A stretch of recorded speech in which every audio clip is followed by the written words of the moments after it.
Bom dia a todos.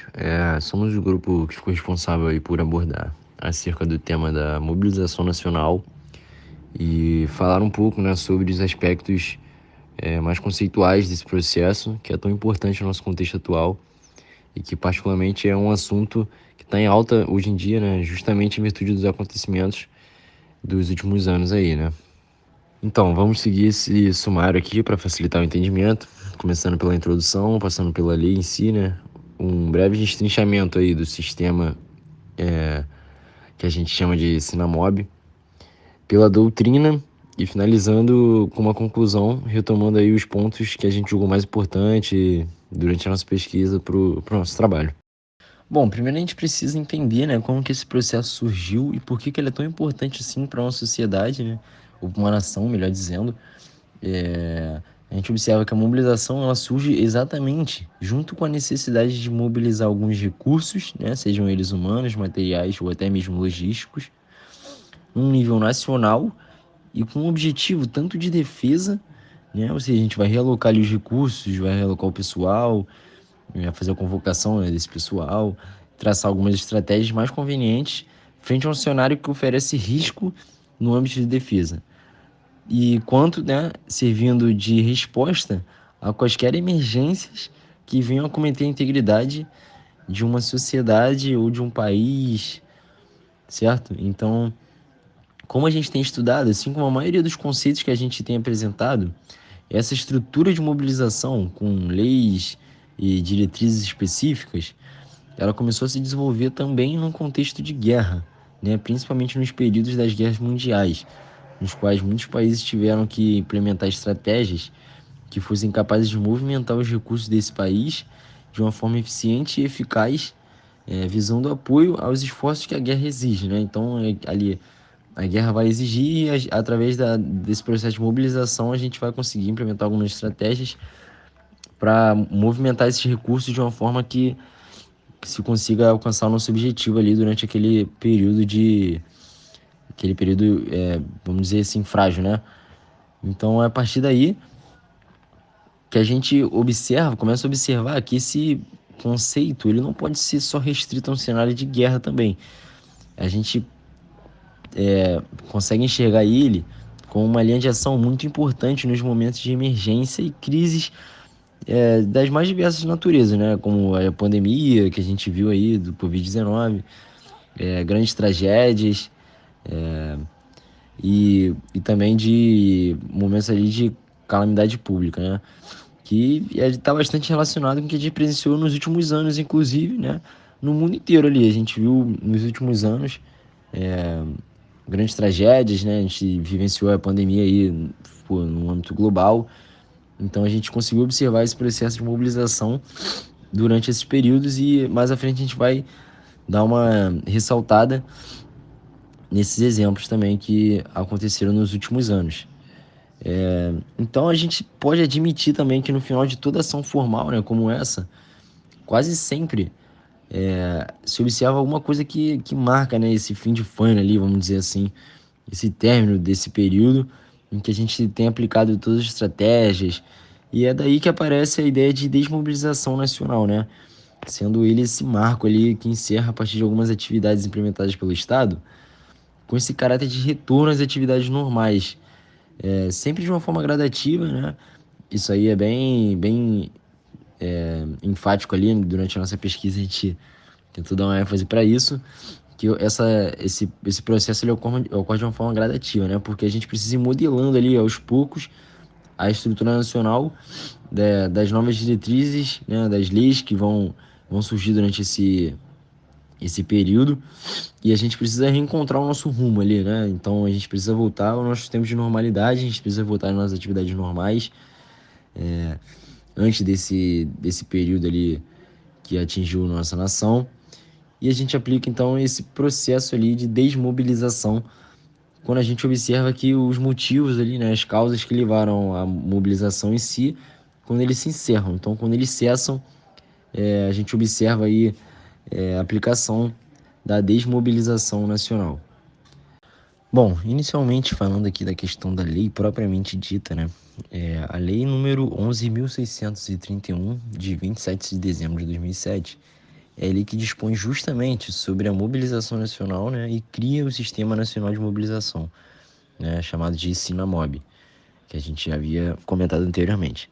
Ela prevê o conjunto de atividades e órgãos componentes, né? Além do preparo e da execução da mobilização, valendo ressaltar que a lei inicial, esse processo é destinado a capacitar o país a realizar ações estratégicas no campo da defesa nacional diante de agressões estrangeiras, né? É importante a gente pontuar isso aí, que era a intenção inicial da lei, né? Vamos dizer assim, era apenas para diante de agressão estrangeira. Então, a gente se referia anteriormente no cenário de defesa nacional, né? E com base nas nossas pesquisas, né?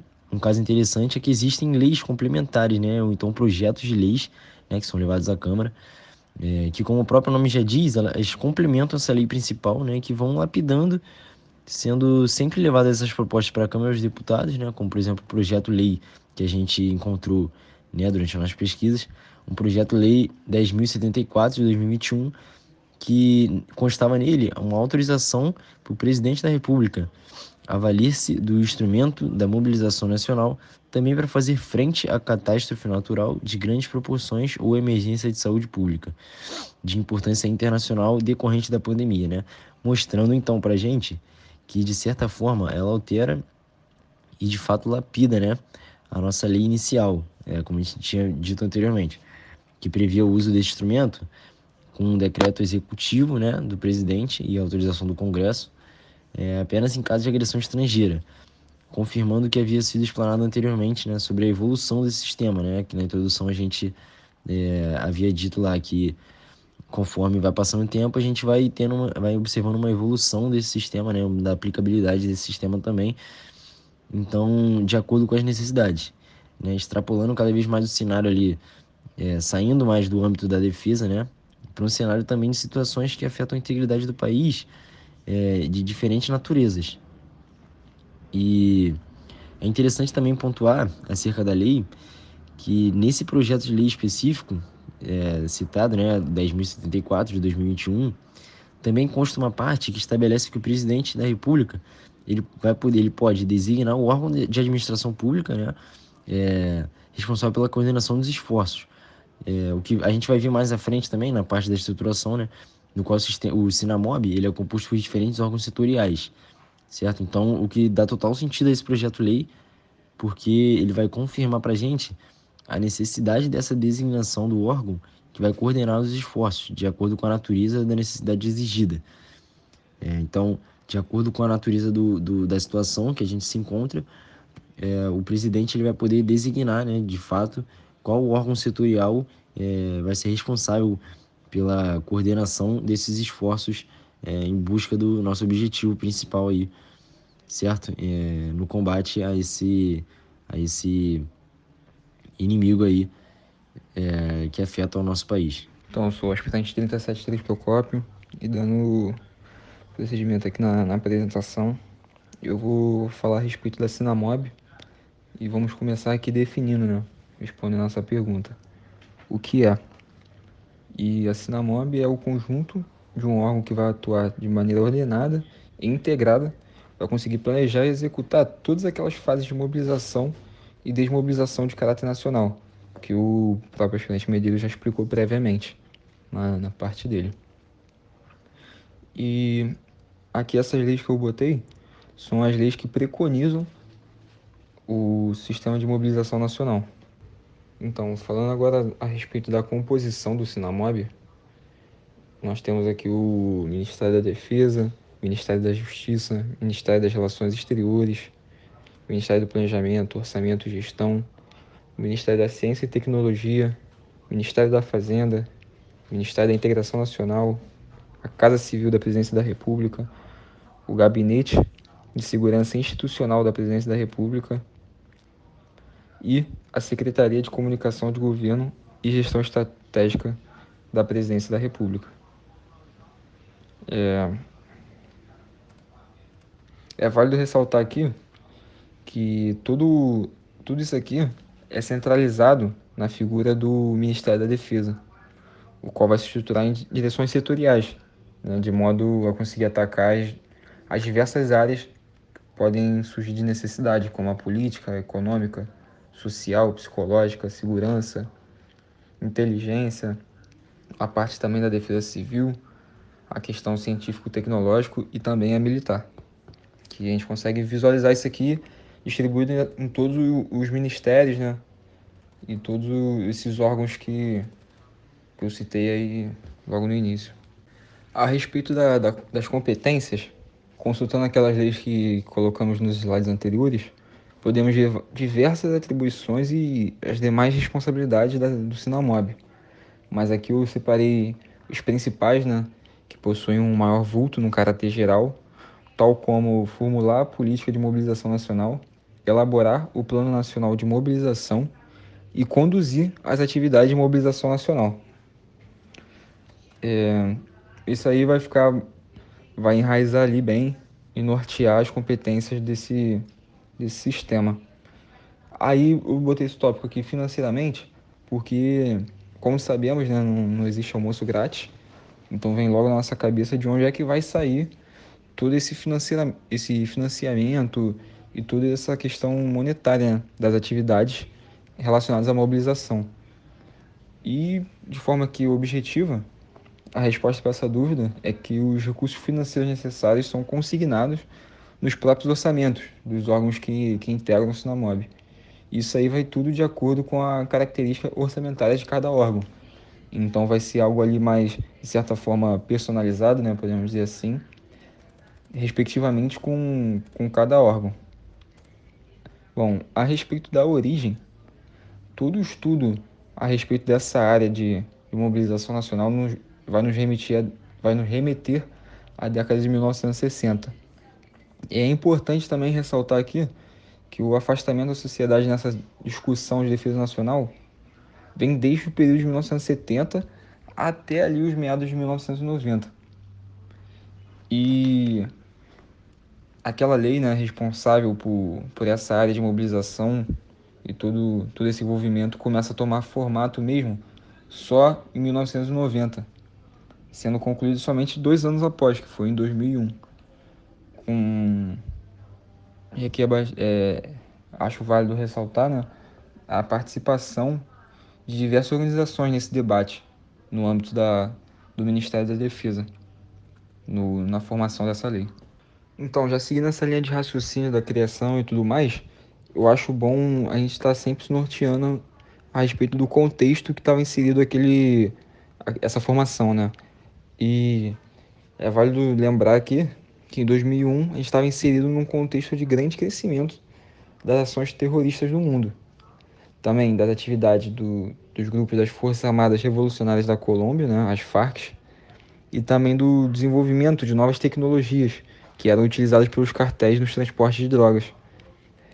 Então, esses três fatores contribuíram demais para a visualização da importância de fortalecer toda aquela base legal, né, base das leis ali, voltadas para a defesa nacional. Isso tudo aí vai ser mostrado na atualização da Política de Defesa Nacional, que ocorreu em 2005, que vai consignar a necessidade de implementar um sistema de mobilização. Tudo isso com o propósito de construir um poder dissuasório, né, amplo e robusto, porque é notável, né, que o Ministério da Defesa, como a gente já estudou diversas vezes, a base para se manter um país forte assim frente ao cenário internacional é todo esse poder dissuasório amplo que vai ter. Então a gente pode, como eu vou comentar no slide posterior aqui agora, da importância desse poder. Então, botei apenas três aqui no slide, né, mas é importante falar que foi notado ao passar do tempo que com aquele trabalho e aperfeiçoamento do Sinamob, a gente vai ter uma grande contribuição na, nas capacitações militares, né? E também um crescimento econômico social enorme. Porque, como a gente viu nas aulas de economia desse ano, o investimento em defesa, na base de defesa nacional, ela acaba transbordando para o desenvolvimento tecnológico e avanço científico. Então acaba que tudo conversa entre si. Que vai ser esse primeiro tópico aqui que eu coloquei no slide. Outro ponto importante também quando se fala da Sinamob é que quando voltada para o conflito armado, pode atender inclusive situações de baixa complexidade, que, que é válido a gente botar aqui alguns exemplos, aí a gente pode até falar mais na frente aqui para ilustrar melhor. Mas aqui eu posso citar as epidemias e calamidades. Então, quando eu falo de baixa complexidade, não significa que vai ser algo que vai demandar um grande esforço logístico, né? É algo ali mais tranquilo de se lidar no ponto de vista da logística. Mas é válido ressaltar aqui que eu estou falando de algo em comparação à guerra, né? Então, hum, é algo que realmente, em comparação à guerra, o esforço logístico vai ser menor.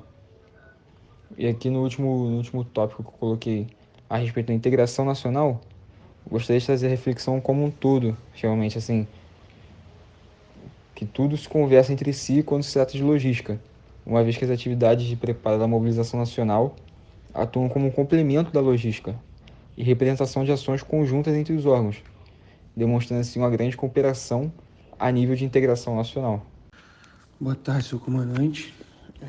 Durante a minha apresentação, eu vou falar um pouco sobre doutrina básica de mobilização nacional, que é um assunto que abrange ações que ditam como devem se proceder às medidas estabelecidas pelos planos perante situações de emergência, a fim de que se executem nos prazos determinados, né, e com a eficiência necessária para resolver um problema.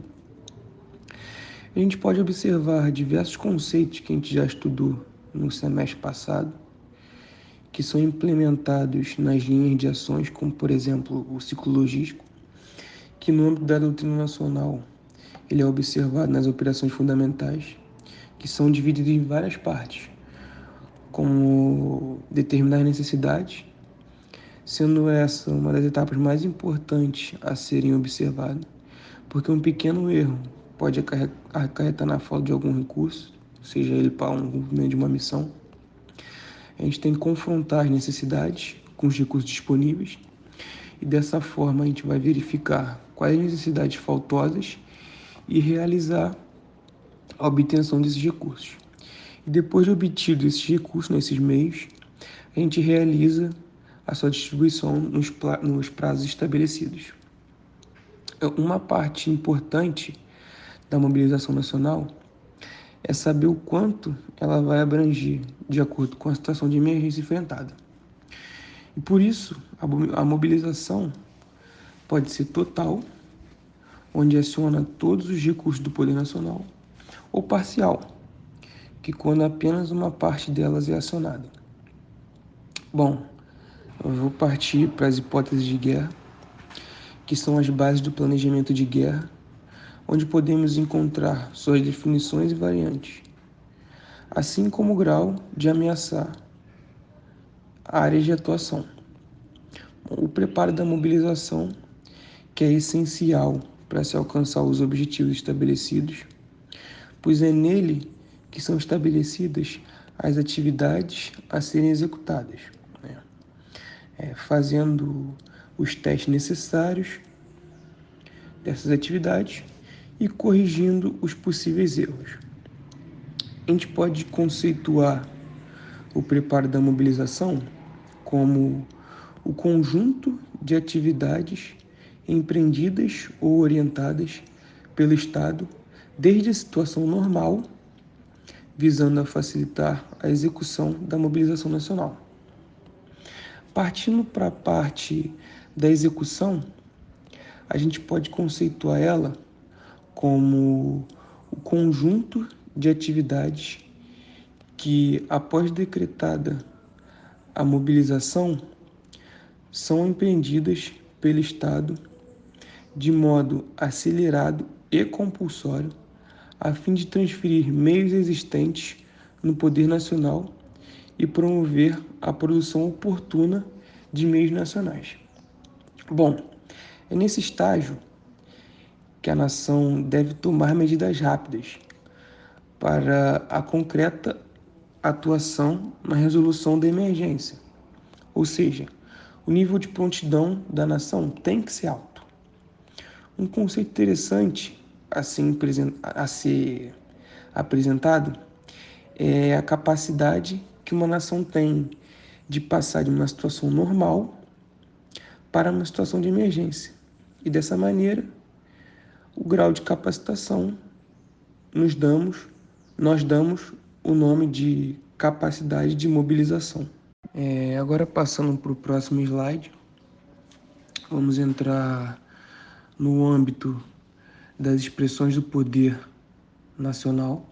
O primeiro tópico que eu vou abordar é a expressão econômica, que só pelo termo nós conseguimos entender que, dependendo da condição econômica da nação, ele vai possuir uma maior vantagem nos quesitos de acionamento e planejamento da mobilização, além de poder disponibilizar uma maior quantidade de recursos, para a resolução de um problema.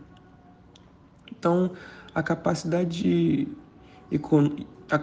economia influencia nas pesquisas que essa nação consegue desenvolver, na capacidade de estocagem de materiais e na produção de recursos necessários, à mobilização. E também na possibilidade de importação e exportação de itens. O próximo tópico é a expressão militar, que é imprescindível, porque as Forças Armadas que serão os principais utilizadores desses recursos e meios, do poder nacional. E nesse ponto, é visível a relação entre logística militar e as ações estratégicas a serem aplicadas, pois é nela que verificamos as necessidades que teremos para a mobilização, e se não tivermos os recursos necessários, eles deverão ser suplantados. Bom, a influência política é vista na expressão política, onde observa-se a presença dos três poderes, que a gente conhece, que é o executivo, o legislativo e o judiciário. Além disso, temos também os partidos políticos. Agora, no próximo tópico, para a gente alcançar uma motivação das pessoas e da sociedade para superar, enfrentar alguma dificuldade ou uma possibilidade de guerra, nós temos aqui a expressão psicossocial.